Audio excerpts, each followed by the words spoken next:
یکی از شاخه هایی که با اون قدرت هر کشور رو میسنجن قدرت نظامیه.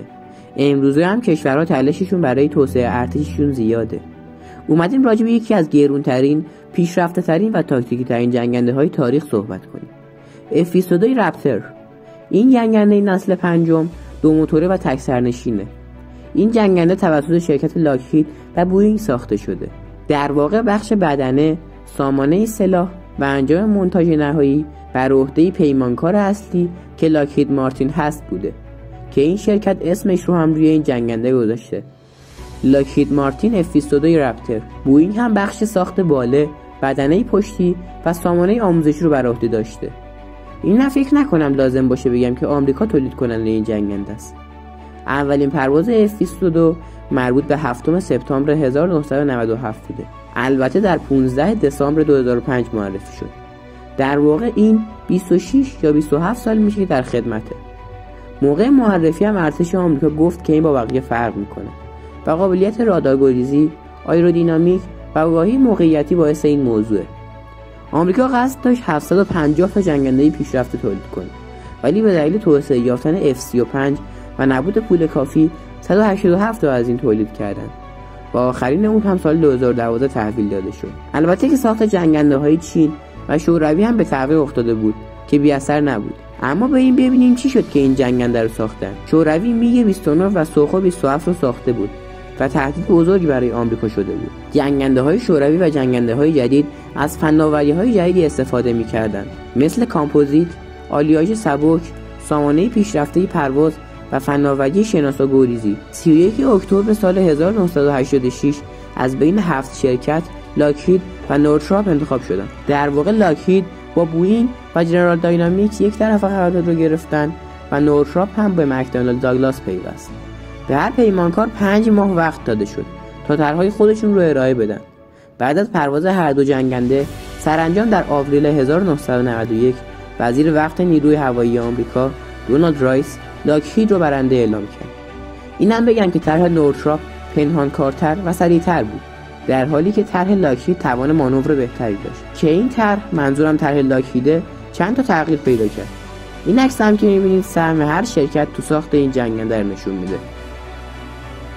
میرسیم به پرواز F-22. اولین نسخه این تو 9 آوریل 1997 با شماره بال 4001 در مریتا رونمایی شد و اولین پروازش هم 7 سپتامبر 1997 انجام شد. نیروی هوایی قصد داشت 750 تا جنگنده رو با بودجه 44 میلیارد و 300 میلیون دلار برای کل برنامه 26 میلیارد و 200 میلیون دلار تولید کنه. در سال 1996 این عدد توسط وزیر دفاع آمریکا به 648 رسید. در سال 1997 به دلیل عدم وجود ثبات بودجه به 339 فروند تبدیل شد و در آخر هم این مقدار به 187 تا تبدیل شد. اگر یادتون باشه گفتم که صادرات این جنگنده ممنوعه. در واقع بر اساس قانون فدرال آمریکا و برای محافظت از فناوری رادارگریزی و دیگر فناوری‌های پیشرفته این جنگنده صادرات اون ممنوعه. استرالیا، ژاپن و اسرائیل طرفدار این جنگنده بودن که در نهایت همشون F-35 رو خریدن. در واقع زمانی که F-22 ساخته شده بود تو دنیا رقیبی نداشت. بریم سراغ کابین خلبان این جنگنده. کابین این جنگنده شیشه‌ایه و کاملا دیجیتالی. همچنین صفحه دید وسیعی هم به خلبان میده. اطلاعات پرواز هم روی LCD 6 رنگ به خلبان نشون داده میشه. F-22 دارای 3 محفظه سلاح داخلی هست. یک محفظه اصلی بزرگ زیر بدنه و 2 محفظه کوچکتر هم در دو طرف بدنه و اطراف محل تنفس موتور هست. قسمت محفظه اصلی میتونه 6 تا موشک پرتاب شونده حمل کنه. البته برد این موشک‌ها بالا. همچنین محفظه‌های کوچیک هم میتونه یک موشک حمل کنه که برد بالایی نداره. 4 تا پرتابگرهای اصلی میتونن با 2 قفسه بمب عوض شن که هر قفسه میتونه یک بمب 450 کیلویی یا 4 بمب 110 کیلویی حمل کنه. این جنگنده توان پرتاب بالای موشک داره. 2 بازوی هیدرولیکی در 1 ثانیه میتونن موشک رو به سمت هدف بفرستن. البته این فناوری به افزایش رادارگریزی هم کمک میکنه. میزان حمل سلاح هوا به سطح این جنگنده هم 910 کیلو هستش. این جنگنده توان پرتاب بالای موشک داره. 2 بازوی هیدرولیکی در 1 ثانیه میتونن موشک رو به سمت هدف بفرستن. البته این فناوری به افزایش رادارگریزی هم کمک میکنه.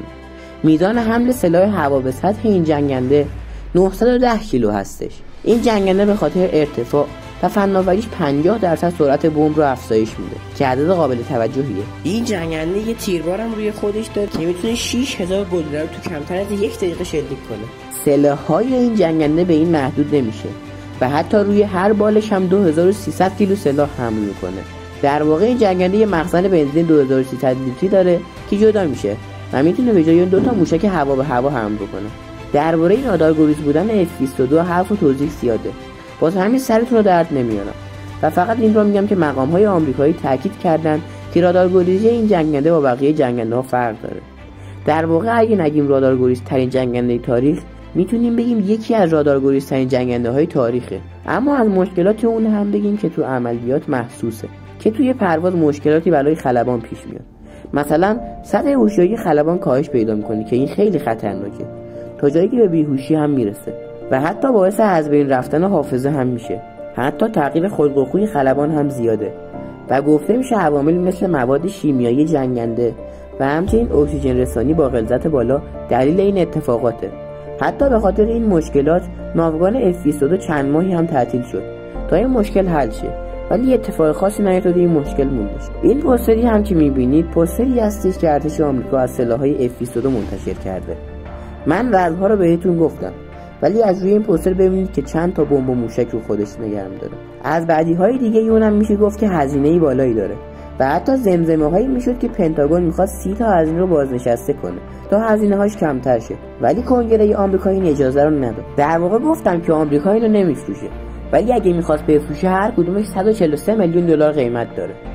گفته میشه که F-22 تا سال 2050 سیستم پیشرفته‌ای نسبت به اون روز خواهد داشت و اون موقع یا سالهای نزدیک 2050 سال بازنشستگی F-22 حساب میشه. حالا باید دید که اون موقع راضی به فروش اون میشن یا نه. البته با توجه به این که تا سال 2040 حدوداً یا قبل از اون جنگنده‌های پیشرفته‌تر یا آمریکا تولید میکنه، امکان فروش اون زیاد میشه. حالا باید ببینیم علم با چه سرعتی رشد میکنه. هرچی زودتر رشد کنه زودتر این به فروش میرسه و برعکس. رفقا ممنونم که تا اینجای ویدیو دیدید. لایک، کامنت و به ویژه سابسکرایب کانال یوتیوب ما یادتون نره تا ما با انرژی بیشتر براتون ویدیو بذاریم.